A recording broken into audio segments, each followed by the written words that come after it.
Channel home science with पूजा में, जिसमें हम बात करें टेक्सटाइल के बारे में। टेक्सटाइल की लगभग हमने 4 से 5 क्लासेज जो है पढ़ ली है।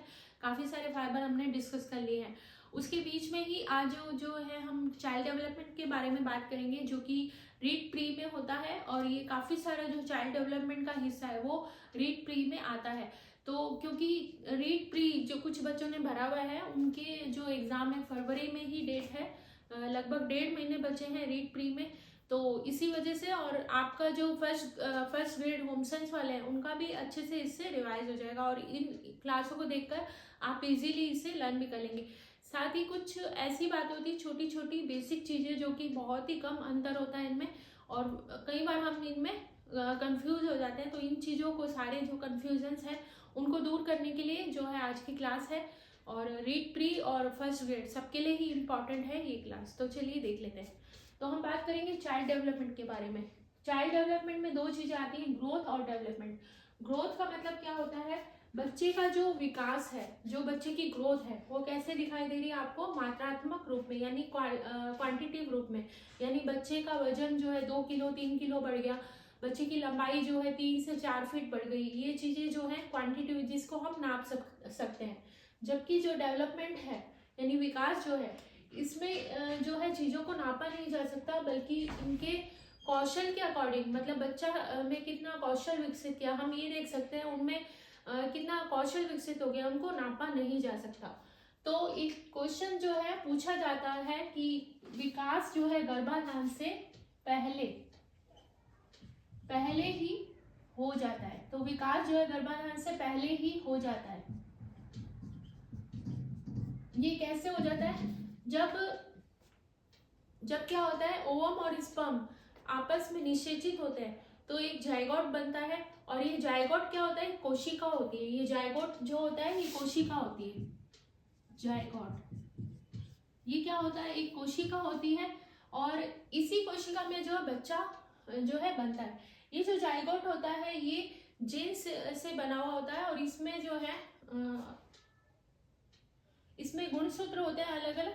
जैसे कि इसमें टोटल जो है 46 जो है गुणसूत्र होते हैं, और ये भी डिवाइडेड होते हैं 23 माता के और 23 पिता के। इसमें भी ये होते हैं, और माता के अंदर भी इसी तरह से डिवाइडेड होते हैं 23 माता के 23 पिता के। तो इसी तरह से ये चक्र चलता रहता है, यानी बच्चे के अंदर जो विकास होता है वो उसकी 7 पीढ़ियों का असर उसमें देखा जाता है। तभी कई बार ऐसा होता है कि कहीं दूर के भी, काफी दूर का रिलेशन होने के बाद भी हमें ऐसा लगता है कि बच्चा जो है उन पर गया है, ऐसा लगता है।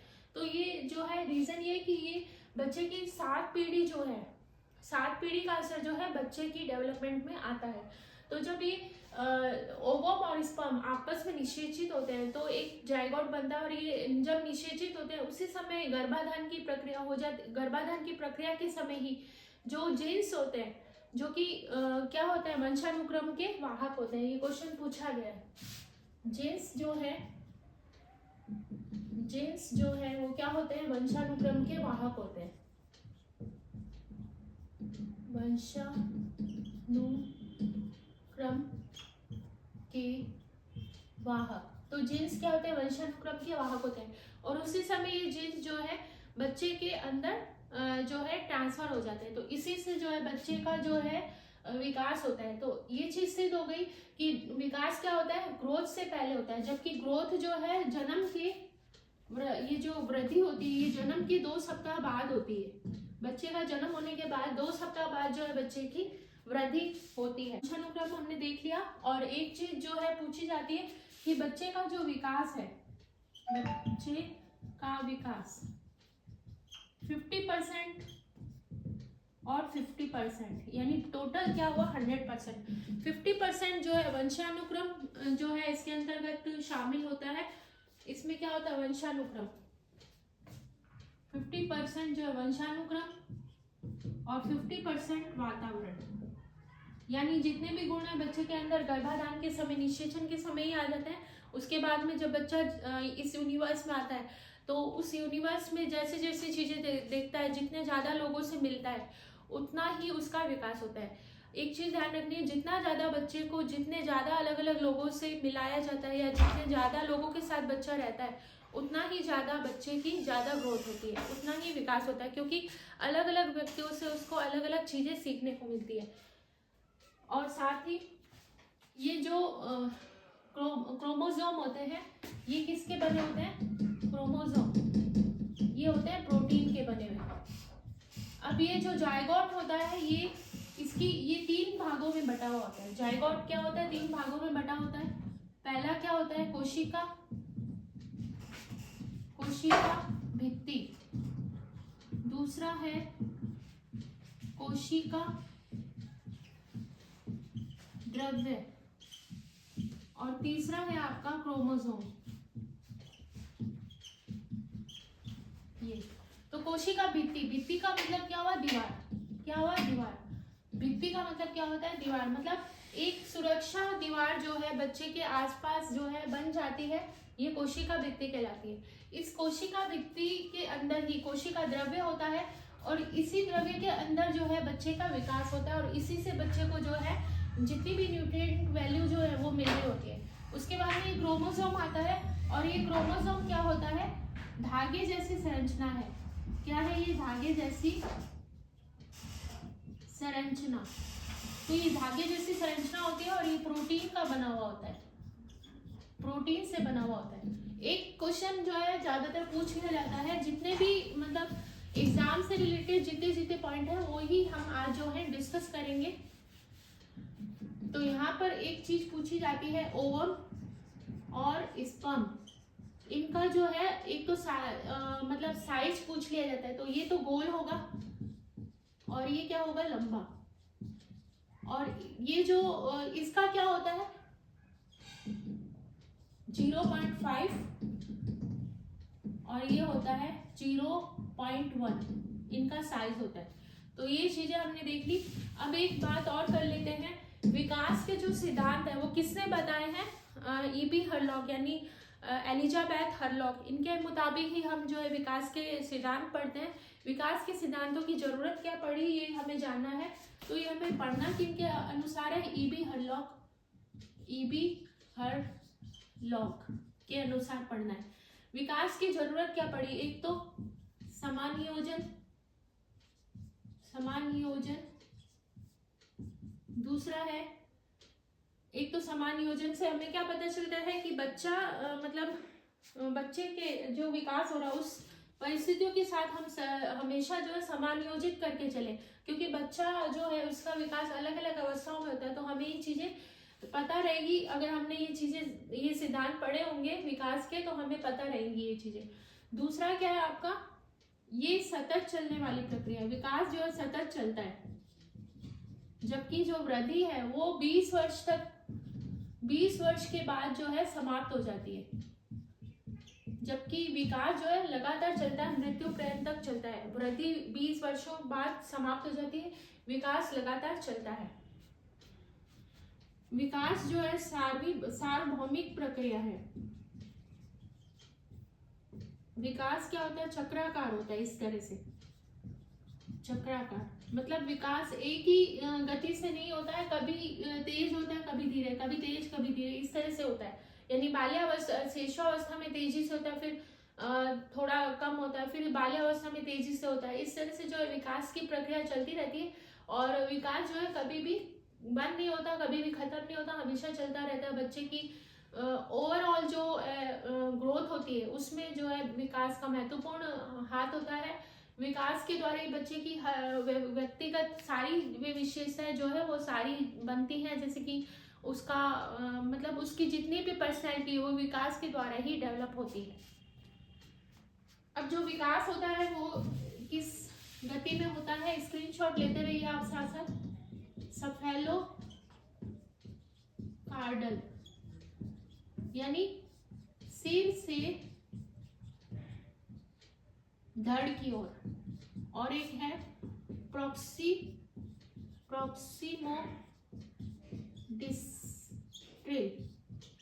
सिर से धड़ तक, यानी सिर पहले सिर की अवस्थाओं में विकास होता है। इस तरह से पहले यहाँ 3 महीने तक तो बच्चे का सिर ही स्थिर होता है। उससे पहले जो है बच्चा इधर उधर उसका सिर जो है गिरता रहता है। और हमें ये भी हिदायत दी जाती है कि बच्चे के सिर के नीचे जो है आप हाथ लगा के रखिए, ताकि उसका सिर जो है गर्दन मुड़ ना जाए। तो 3 महीने तक तो बच्चे का विकास, जो सिर का विकास है, वो ही अपना सिर जो है संभालना सीखता है। उसके बाद में उसकी गर्दन में विकास होता है, फिर धड़ में होता है। इस तरह से धीरे धीरे सिर से लेके धड़ की और जो है विकास जो होता है उसको क्या बोलते हैं, सफेलोकार्डल। ये एग्जाम में इस तरह से भी पूछा जा सकता है। तो एक तो मस्तकाधोमुखी, इसको हिंदी में क्या बोलते हैं, सफेलो को मस्तकाधोमुखी। ये दोनों वर्ड हमें याद करके रखने हैं। सफेलोकार्डल और मस्तकाधोमुखी, ये दोनों ही सेम चीजें हैं। दोनों में से कोई भी वर्ड दिया जा सकता है और हमें कंफ्यूज करने के लिए, लेकिन हमें इसका मतलब हिंदी में होता है निकट दूर, यानी पहले जो पास के अंग है उनमें जो विकास होता है, फिर दूर। जैसे कि मान लीजिए बच्चा जो है इस तरह से कोई भी चीज पकड़ता है, छोटा बच्चा, तो वो पूरे हाथों से इस तरह से पकड़ता है। धीरे धीरे उसको समझाया जाता है कि इस तरह से आपको पकड़ना है पेंसिल को। धीरे धीरे वो लिखना सीखता है। छोटी क्लास में बच्चा क्या करता है, ये लाइनें ही सीखता है इस तरह की। धीरे धीरे करके उसको बताया जाता है कि कैसे लिखना है, कितना लिखना है, किस तरह से अक्षरों को बनाना है। तो ये कौशल उसमें धीरे धीरे, ये दूर की चीजें हो गई। और पास में क्या है, उसको पकड़ना आता है। जब शुरू शुरू में बच्चा कोई भी चीज पकड़ता है तो उसको पकड़ने के लिए, किसी भी चीज को पकड़ने के लिए अपने पूरे शरीर का जो है जोर लगाता है, फिर उसको पकड़ता है। जबकि आज जो है हम क्या कर रहे हैं, अगर हमको कोई गिलास वगैरह चाहिए तो हम सीधा बस हाथ को आगे ले जाके और पकड़ लेंगे, जबकि बच्चा पूरा उस चीज पे जाएगा और फिर पकड़ता है। ये चीज जो है धीरे धीरे डेवलप होती है। तो ये जो पहले वाली चीज है वो आसान में आती है और लास्ट वाली दूर में आती है, यानी पहला निकट और फिर दूर। निकट दूर जो है विकास बच्चे में होता है। बच्चे का जो विकास है वो दोनों तरीके से होता है। बच्चे नहीं, व्यक्ति, यहाँ बच्चा नहीं आएगा, व्यक्ति लिखेंगे। व्यक्ति का विकास रचनात्मक व विनाशात्मक। अब आप सोचेंगे कि बच्चे का विकास हो रहा है तो रचनात्मक तो ठीक है, लेकिन विनाशात्मक कैसे? ऐसे ये इसलिए क्योंकि बच्चे का जब विकास होता है शुरू शुरू में इस तरह से होता है। ये देखिए, ये भी हलॉक ने विकास को इस तरह से घंटी बताया है। क्यों बताया है? क्योंकि बच्चे का पहले विकास कैसे होता है, इस तरह से बढ़ते हुए क्रम में होता है, फिर धीरे धीरे थोड़ा और तेज होता है, फिर धीरे धीरे धीरे धीरे करके डाउन होना शुरू हो जाता है, और धीरे धीरे करके हमारे सेल्स जो है खत्म होते जाते हैं, और लास्ट में जो है मृत्यु पर्यंत तक चलता है। मृत्यु के बाद में ये चीजें समाप्त हो जाती है। तो यहाँ पर हमने जान लिया और ये सिद्ध भी हो गया कि रचनात्मक और विनाशात्मक कैसे है। शुरू में जो है रचनात्मक बच्चे का विकास हो रहा था, फिर धीरे धीरे बच्चे, आपने देखा भी होगा वृद्धावस्था में धीरे धीरे जो भी व्यक्ति है उनकी आंखों की रोशनी कम हो जाती है, पैर घुटनों में दर्द है, चलना फिरना ये मुश्किल हो जाता है। तो ये क्या है? क्योंकि हमारे शरीर में कमी हो रही है। 40 के बाद कहा जाता है कि कैल्शियम की कमी हो जाती है। क्यों? क्योंकि हमारे शरीर में उन चीजों की धीरे धीरे कमी होनी, और कमी को क्या कहेंगे हम? विनाश। विनाश हो रहा है चीजों का धीरे धीरे। ये जो रचनात्मक विकास होता है इसमें तो क्या है, आपका सेल्स जो है लगातार जो है आपस में बढ़ते जाते हैं और इसी तरह से बच्चा बढ़ता जाता है। लेकिन धीरे धीरे करके ये सेल जो है टूटना शुरू होता है। पहले जो निर्माण शुरू होता है इनका, और फिर बाद में धीरे धीरे ये टूटना शुरू हो जाते हैं। तो ये चीज यहाँ पर सिद्ध हो गई। यहाँ पर एक कोटेशन है वॉटसन की।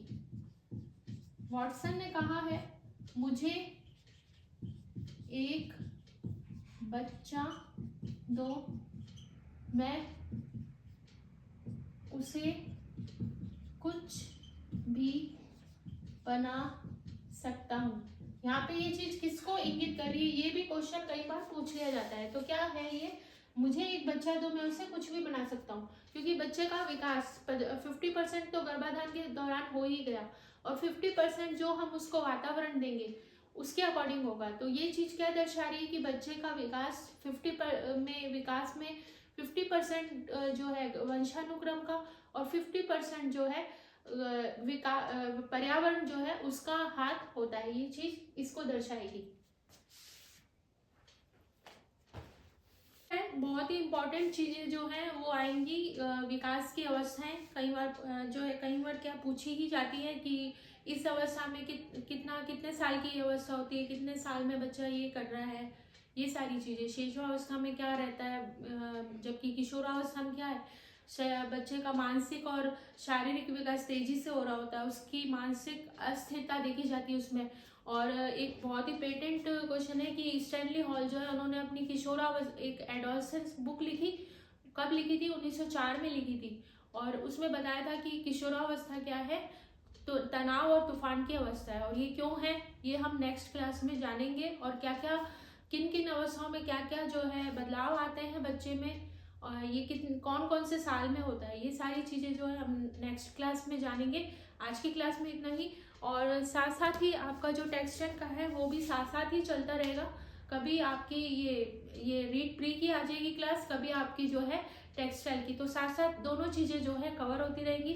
क्योंकि अब रीड प्री में जो है 1.5 महीना है, तो हम सोच रहे हैं कि क्योंकि हमें पढ़ना ही है फर्स्ट ग्रेड का, जिन्होंने भी फर्स्ट ग्रेड का भरा है उन्होंने रीड का भरा ही होगा।